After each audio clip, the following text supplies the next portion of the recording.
Good evening, everybody. I'm Pierre Roberge, the Daily Trader. It is April 26th, and we are going to take a look at Palantir stock from a technical analysis perspective. My goal in doing these videos is to help you understand how you can use technical analysis to make better trading and investing decisions. But I am not a financial advisor, so please do your own research and make your own decisions.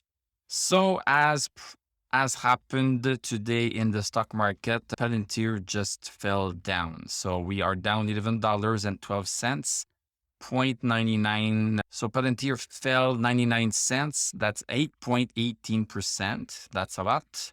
We closed at 11.12. Post-market, we are down a further 20 cents, 1.8% again. So where were we? So yesterday, we were still into this bullish channel. Let me make these trend lines a little bit thicker. So we still were into this bullish channel. We had crossed this support right here, so we can remove this. And today we just fell through. We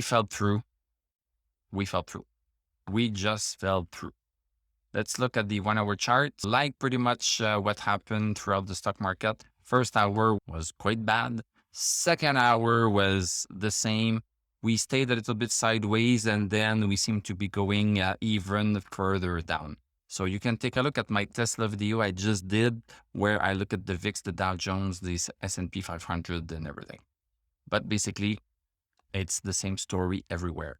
Going back to the daily chart, the stochastic here at 0.53, incredibly low. Everything is in the toilet. Everything is in the toilet. In my opinion, this is time to start shorting if you have not shorted already. We had this support and we have a break in support right here, and we have stochastic extremely low.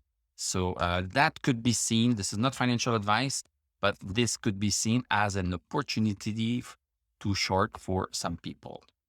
Thank you very much for watching. Thank you for liking, commenting, subscribing. If you like what I do, you can become a YouTube member. You can click on my TradingView affiliate link. I'm going to wish you a great evening. We are going to talk tomorrow, and I'm going to tell you à la prochaine.